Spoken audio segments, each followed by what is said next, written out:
हे अस्सलाम वालेकुम friends, welcome back to my channel. उम्मीद करती हूँ आप सब अच्छे से होंगे। आज हम अपना टॉपिक जो स्टार्ट करने वाले हैं it's on basics of ultrasound. तो सबसे पहले हमें जानने की ज़रूरत है कि अल्ट्रासाउंड क्या होता है। जब हम बात करते हैं यहाँ अल्ट्रा की, ultra means very high frequency. So simply ultrasound means very high frequency sound.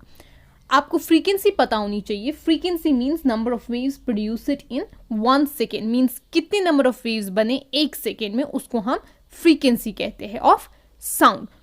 For example, अगर नंबर ऑफ वेव्स जो है वो ज़्यादा बनी इन 1 सेकेंड तो जो साउंड है उसकी फ्रीक्वेंसी हाई रहती है। अगर कम वेव्स बनी 1 सेकेंड में मीन्स जो साउंड की फ्रीक्वेंसी है वो लो है। लेकिन हम अगर अल्ट्रासाउंड की बात करें, अल्ट्रासाउंड में जो नंबर ऑफ वेव्स है वो काफ़ी ज़्यादा बनती है 1 सेकेंड में, इसलिए इसमें जो फ्रीक्वेंसी होती है वो हाई होती है, इसलिए नाम भी इसका पड़ा है ultrasound, having very high frequency. इस पॉइंट को आप याद रखेंगे कि वो साउंड जिसकी फ्रीक्वेंसी काफ़ी ज़्यादा हाई रहती है उसकी जो फ्रीक्वेंसी रेंज होती है वो अबव द ऑडिबल रेंज होती है। ठीक है, तो अगर हम ऑडिबल रेंज की फ्रीक्वेंसी की बात करें इट्स 20 to 20,000 हर्ट्स, और अगर अल्ट्रासाउंड की रेंज की बात करें फ्रीक्वेंसी रेंज की इट्स 20 किलो हर्ट्स और which is equal in to 20,000 hertz और अबव दैट। सो इस तरह से मैंने डिफाइन किया है अल्ट्रासाउंड को as a sound energy in the form of waves having a frequency above the human hearing range, means that's 20 kilo hertz. According to physics अगर हम देखें, अल्ट्रासाउंड जो है एक ऐसी लॉन्गिट्यूडनल मैकेनिकल वेव होती है जहाँ पे पार्टिकल्स जो है वो वाइब्रेट करते हैं पैरेलल टू द प्रोपगेशन और we can say direction of the wave. After clearing of ultrasound आगे बढ़ते हैं हम towards the ultrasound imaging, means जहाँ पे हम अल्ट्रासाउंड के साउंड वेव्स का इस्तेमाल करके ह्यूमन बॉडी के अंदर के पार्ट्स का इमेज प्रोड्यूस कर सकते हैं, उसको हम कहते हैं अल्ट्रासाउंड इमेजिंग और अल्ट्रासोनोग्राफी USG। इस इमेजिंग प्रोसेस में हम सिंपली एक्सपोज करते हैं बॉडी पार्ट को जिसकी एग्जामिनेशन करनी होती है to a high frequency sound waves known as ultrasound, ताकि वो प्रोड्यूस करे image of that body part under examination. Now the principle of ultrasound imaging. तो अल्ट्रासाउंड इमेजिंग जो है ये इस प्रिंसिपल पे काम करता है कि जब साउंड वेव्स स्ट्राइक करते हैं किसी ऑब्जेक्ट पे तो वो साउंड वेव्स वापस बाउंस बैक करते हैं एज एन इको, एंड जो ये साउंड वेव्स बाउंस बैक करते हैं जिनको हम इकोस कहते हैं उनको हम मेजर करके पता लगा सकते हैं कि ऑब्जेक्ट कितना दूर है आपसे, उसका साइज एंड शेप। अब हम बात करते हैं कुछ फिनोमेनास की जो ऑकर होते हैं जब एक अल्ट्रासाउंड जो है वो प्रोपगेट करते हैं through a medium. So first one is reflection, then refraction, diffraction, attenuation and scattering. Let's discuss them one by one. So the first one is reflection. अगर हम simply reflection की बात करें तो reflection means bouncing back of light waves or sound waves from the surface of solid or liquid. यहाँ हम ultrasound की बात करें तो यहाँ पे बाउंसिंग बैक अल्ट्रासाउंड वेव्स जो हैं वो होते हैं। ये जो रिफ्लेक्शन ऑफ अल्ट्रासाउंड है ये भी फॉलो करता है laws of reflection of light waves जो हमने पढ़ा हुआ है in our 9th-10th class. And इस लॉ के हिसाब से जो angle of incident wave and the reflected wave होते हैं they are equal to the normal, जैसे आप इमेज में चेक कर पा रहे होंगे। फॉर एग्जाम्पल, कोई साउंड वेव जो है अगर वो स्ट्राइक करती है किसी ऑब्जेक्ट पे that is the incident wave, and जब वो स्ट्राइक करने के बाद रिफ्लेक्ट बैक करती है वो sound wave that is called the reflected wave, and that reflected wave and the incident wave are equal to the normal, means जो बीच में लाइन बनती है दैट्स द नॉर्मल, तो उसके हिसाब से ये दोनों वेव्स जो है ये इक्वल होती है। Next interaction is refraction. Refraction is the bending of ultrasound waves when passing from one medium to another. आप इमेज में चेक कर पा रहे होंगे। Now the third interaction it's diffraction. Diffraction भी होता है bending of ultrasound waves but it's around the small obstacles, जैसे आप इमेज में चेक कर पा रहे होंगे, and this ultrasound waves जो है ये spread up हो जाते हैं फिर beyond that small opening. Fourth interaction is alternation. So it's the loss of energy from ultrasound beam and it depends upon both absorption and scattering.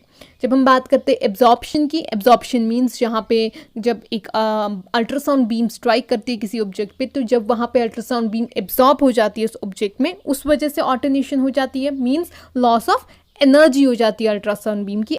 Last interaction is scattering. तो scattering means जहाँ पे sound waves जो है अपनी direction of motion change करते हैं because of collision with another particle. और इस स्कैटरिंग की वजह से ही ऑल्टरनेशन ऑकर होती है, क्योंकि मैंने पहले ही मेंशन किया in alternation that alternation occurs and it depends upon scattering of sound waves and also on absorption. Parts of ultrasound machine. तो सबसे पहला पार्ट जो हमें अल्ट्रासाउंड मशीन में नज़र आता है दैट्स डिस्प्ले. जिस तरह से आपको कंप्यूटर में डिस्प्ले नज़र आता है जहाँ पे आउटपुट नज़र आता है, उसी तरह अल्ट्रासाउंड में भी डिस्प्ले होता है जहाँ पे आपको आउटपुट मींस इमेज नज़र आएगी. वो इमेज कैसे बनी होती है? Due to the high sound frequency.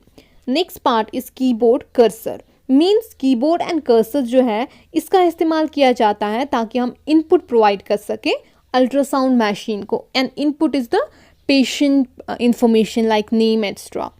Next is printer. Means जो हमें प्रिंट आउट देता है हमारे आउटपुट का, मीन्स इमेज जो फॉर्म होती है due to high sound frequency.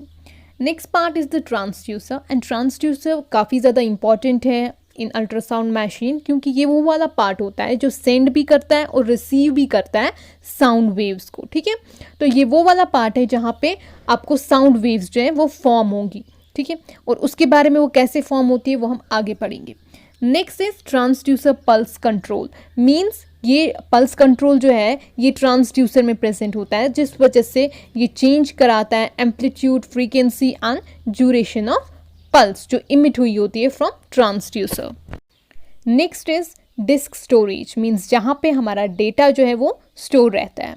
Next part is central processing unit. Means CPU. जैसे कंप्यूटर में आपको नज़र आता है CPU, उसी तरह अल्ट्रासाउंड मशीन में भी CPU होता है जो all the calculations and electric power supplies जो है उसको कंट्रोल करता है और ये प्रोवाइड करता है ट्रांसड्यूसर को विद पावर सप्लाई. आगे बढ़ते with the steps involve in ultrasonography. So 3 steps are there in ultrasonography. First one is producing sound waves, next is receiving echoes, and third one is interpreting the echoes. So the first step is producing sound waves. Ultrasound machine तब तक काम नहीं करेगी जब तक sound waves जो है, ultrasound waves जो है वो प्रोड्यूस नहीं होंगे. आप याद रखेंगे कि जो ट्रांसड्यूसर होता है उसके अंदर सिग्नल जनरेटर प्रेजेंट होता है और सिग्नल जनरेटर के अंदर पीजो इलेक्ट्रिक क्रिस्टल्स प्रेजेंट होते हैं. यही वो क्रिस्टल्स है जो प्रोड्यूस करते हैं साउंड वेव्स को. कैसे? वो ऐसे कि जो पीजो इलेक्ट्रिक क्रिस्टल्स होते हैं ये काम करते हैं on principle of piezo electric effect. और ये इफेक्ट क्या होता है? पीजो इलेक्ट्रिक इफेक्ट होता है जब हम इलेक्ट्रिक पावर सप्लाई प्रोवाइड करते हैं ट्रांसड्यूसर को और वो चली जाती है in these crystals. So the crystal start vibrating, जिसकी वजह से sound waves, ultrasound waves produce हो जाते हैं. आप याद रखेंगे ये इसका वाइस वर्सा भी है. इस इफेक्ट में क्या होता है, अगर फॉर एग्जांपल इन क्रिस्टल्स में पल्सर वेव्स, इकोज जो है वापस से आएंगे तो ये उनको कन्वर्ट करेगा वापस से into electric signal. So it's vice versa.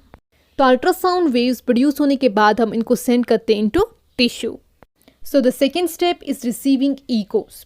जैसे कि हमने अल्ट्रासाउंड वेव्स प्रोड्यूस किए, उनको ट्रांसफ़र किया इन टिश्यूज़, ठीक है, थ्रू ट्रांसड्यूसर. तो उसके बाद टिश्यू के अंदर स्कैटरिंग होती है, reflection, refraction, alternation and absorption जैसे इंटरेक्शंस हो जाते हैं. लेकिन उनमें से जो एक इंटरेक्शन है दैट्स रिफ्लेक्शन. जब रिफ्लेक्शन होती है साउंड वेव की उसको हम इकोज कहते हैं और यही इकोज होते हैं जो हमें इंफॉर्मेशन प्रोवाइड करते हैं जिस पार्ट की हमने इमेजिंग की होती है. तो ये कौन रिसीव बैक करता है इन रिफ्लेक्टेड इकोज को?